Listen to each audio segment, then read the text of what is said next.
বেলায়েতের আকাশের একটা নক্ষত্রের নাম হচ্ছে জুনায়েদ বুগদাদি। ইনি কে ছিলেন? একজন পালোয়ান ছিলেন, পালোয়ান কুস্তিগিরি ছিলেন। তো বাদশা একদিন বলছে, জুনায়েদ, আমি তোমার এত খাওয়াই, এত পড়াই, তোমার পিছনে এত খরচ করি, কিন্তু তোমার শক্তি কখনো দেখার সুযোগ হয় নাই। কারণ তোমার নাম শুনলে কেউ তোমার সাথে আর নড়তে আসে না। জুনায়েদ, আমার বড় ইচ্ছা আমি তোমার একটু মোকাবেলা দেখবো, তোমার তাকত দেখবো। জুনায়েদ বলে, হুজুর অসুবিধা নাই, একটা কাজ করেন, মোটা অঙ্কের একটা পুরস্কার ঘোষণা করেন, মানুষ পুরস্কারের লোভে বড় হলেও আসবে। বাদশা বলে, তোমার কথাটা আমার ভালো লেগেছে, এলান করে দিয়েছে, অমুক তারিখ অমুক দিন জুনায়েদের সাথে মোকাবেলা হবে, যারা আসবে যদি জুনায়েদের সাথে পারো তাহলে মোটা অঙ্কের পুরস্কার দেওয়া হবে। চারিদিকে উল্লাস আর উদ্দীপনা সৃষ্টি হয়েছে। জুনায়েদের সাথে কে নড়তে আসবে? মানুষ দেখার জন্য এসেছে। কে আসবে নড়ার জন্য? কে নিজের জানের বিনিময়ে পুরস্কারের লোভ করবে? সবাই উপস্থিত, কিন্তু কেউ জুনায়েদের সাথে নড়ার জন্য মাঠে আসতেছে না। দেখে একজন হ্যাংলা পাতলা একজন মানুষ মাঠের মধ্যে এসেছে। এসে লেফারিকে ডাক দিয়ে বলে, আম্পায়ার যে খেলার পরিচালক যে, তাকে ডাক দিয়ে বলে, আমি জুনায়েদের সাথে লড়বো। ওই খেলার পরিচালক যে, সে একবার জুনায়েদের দিকে তাকায়, একবার ওই বান্দার দিকে তাকায়। ওই বান্দারে জিজ্ঞাসা করে, আপনি কি নড়তে আসছেন না মরতে আসছেন? বলে, খেলার পরিচালক সাহেব, আপনার কাজ হলো খেলা শুরু করা, আমি নড়বো নাকি মরবো এটা আমার কাজ, আপনি শুরু করেন। বলে, ভাই সব ঠিক আছে, কিন্তু একটা তো মিলের কাছাকাছি হওয়া দরকার আছে, এটা তো একদম অমিল, মানে আসমান আর জমিন।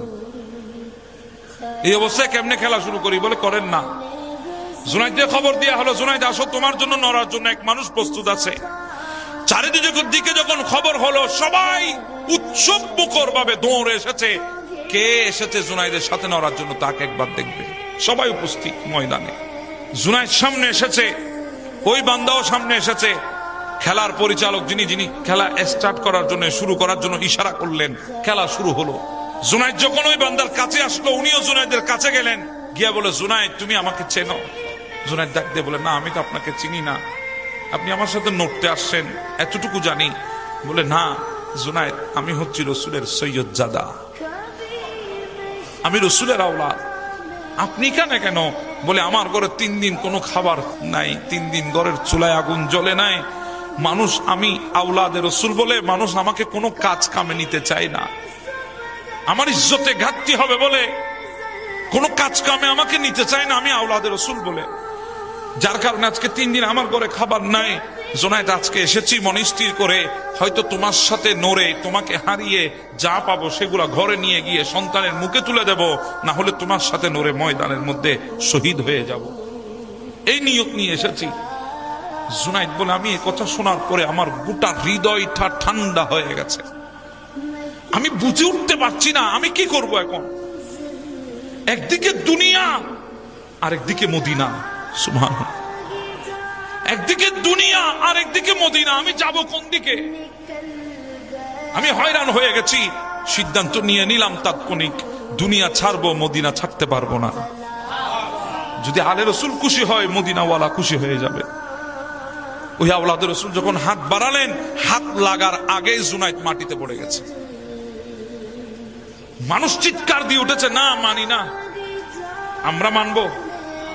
এত বড় পালোয়ানের সাথে ইনি হাত লাগাতে পড়ে গেছে, নিশ্চয় কোনো কিছু হয়েছে। আবার শুরু করা হোক, খেলা আবার শুরু করলো, আবারও হাত বাড়াতে দেরি, জুনায়েদ পড়ে গেছে। এভাবে 3 বার যখন পড়ে গেল, শেষমেশ মজবুর হয়ে আলে রসুলকে বিজয় ঘোষণা করা হলো, ওনাকে পুরস্কার তুলে দিলেন। জুনায়েদ মাথা নিচের দিকে করে ময়দানে দাঁড়িয়ে আছে, মানুষ টানা দেওয়া শুরু করেছে। জুনায়েদ, আর বাদশার দরবারে যাস না, বাদশার তোকে খাবার দাবার কিছু দেবে না, টাকা পয়সাও দেবে না, আজকে তুই যে কাজ করেছিস এরপরে বাদশাকে আর মুখ দেখাতে পারবি না।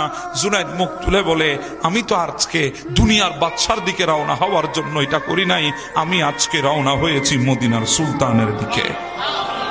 আমি দুনিয়ার বাদশার দিকে যাব না, আজকে দোজাহানের বাদশার দিকে রওনা হয়ে গেছি।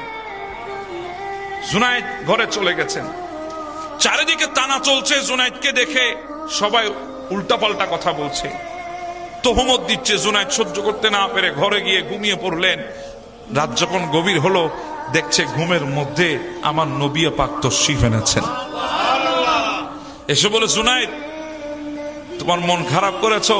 বলে না ইয়া রাসূলুল্লাহ, মন খারাপ করি নাই, শুধু একটা কথা চিন্তা করছিলাম আপনি নবীকে খুশি করতে পেরেছে কিনা, সেই চিন্তায় আমার মুখ মলিন হয়ে আছে। আমার নবী বলে জুনায়েদ আমি খুশি হয়ে গেছি। ও জুনায়েদ তুই পালোয়ান থাকবি না, আমি নবী তোকে বেলায়েতের সিংহাসনে বসিয়ে দেব, আজকে থেকে তুই জুনায়েদ বাগদাদি হয়ে গেছে।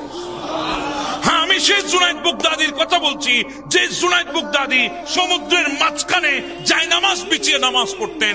আমি সেই জুনায়েদ বাগদাদির কথা বলছি, যাকে একজন বান্দা এসে বলে ও জুনায়েদ আমাকে একটু নদীটা পার করে দাও না, বলে হ্যাঁ আমি তোমাকে পার করে দেব।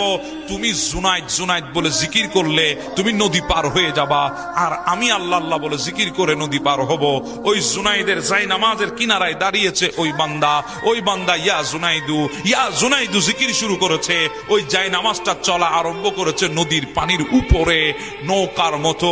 যখন মাঝখানে যায় শয়তান ওয়াসওয়াসা দেয়, ও আল্লাহর বান্দা ইয়া জুনাইদু বলার কারণে যদি নদীর মাঝখান পর্যন্ত চলে আসতে পারো, ইয়া আল্লাহ বললে তোমার অবস্থা কি হবে একবার চিন্তা করো। তখন ওই বান্দা ইয়া জুনাইদু শব্দ ছেড়ে দিয়ে ইয়া আল্লাহ বলা শুরু করেছে। তখন ওই বান্দা পানির মধ্যে ডুবে যাচ্ছিল। জুনাইদ হাত ধরে ফেলেছে, বলে কিরে আমি তোমাকে বলেছি ইয়া জুনাইদু বলার জন্য, তুমি ইয়া আল্লাহ কেন বলছো? বলে চিন্তা করেছি ইয়া জুনাইদু বলার কারণে যদি নদী পার হওয়া যায়, ইয়া আল্লাহ বললে কি পার হব, সেজন্য ইয়া আল্লাহর জিকির করেছি। তখন জুনাইদ ডাক দিয়ে বলে আরে শোনো, তুমি আগে জুনাইদ